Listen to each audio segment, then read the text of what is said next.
V pojem drobnice uvrščamo ovce, koze in njihovo meso. Ljudje so meso drobnice v preteklih stoletjih uživali bolj pogosto. Drobnica je pomembna tudi zaradi mlečnih izdelkov in volne. Poznamo več pasem koz in ovc. Med slednje sodi jezersko-solčavska ovca. Gre za avtohtono slovensko pasmo, ki je pri nas najštevilčnejša. Tudi njena volna je vedno bolj cenjena. Jezersko-solčavska ovca je nastala s križanjem primitivne domače bele ovce z bergamško in padovansko ovco. V rodovniški knjigi aktivnih živali je zabeleženih okrog 5500. Razširjena je po celotnem območju Slovenije, največ tropov pa je še vedno na njenem izvornem lokalnem območju na Jezerskem in okolici Solčave ter Luč v Zgornji Savinjski dolini.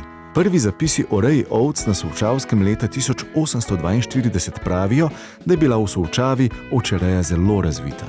Povprečna velikost tropov je od 30 do 40 živali, le redki imajo več kot 100 živali v tropu. Najpomembnejši rejski cilj je ohraniti velikost populacije ter njeno odlično lastnost, celoletno poliestričnost. Vzrejitelji omenjene pasme so tudi čerčkovi Solčave.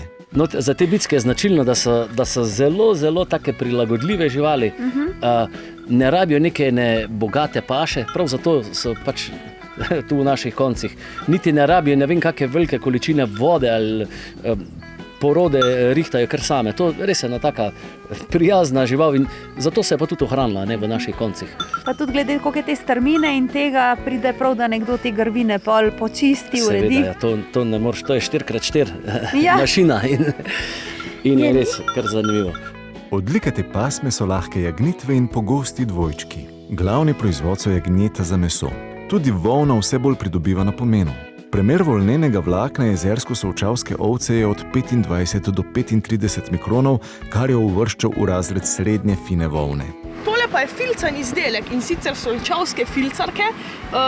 To volno skrtačijo, potem pa iz njih filcajo oziroma polstijo, pravilno slovensko, in različni izdelki nastajajo zelo zanimivi, uporabni, naprimer tudi klobuk.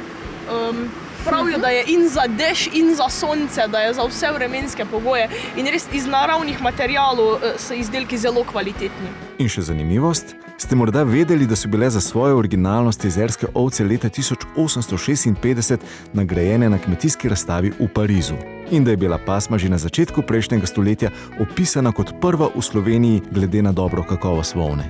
Leta 1922 je bila predlagana za izboljšanje slovenskih pasem ovc in verjetno prvikrat poimenovana jezersko-solčavska ovca.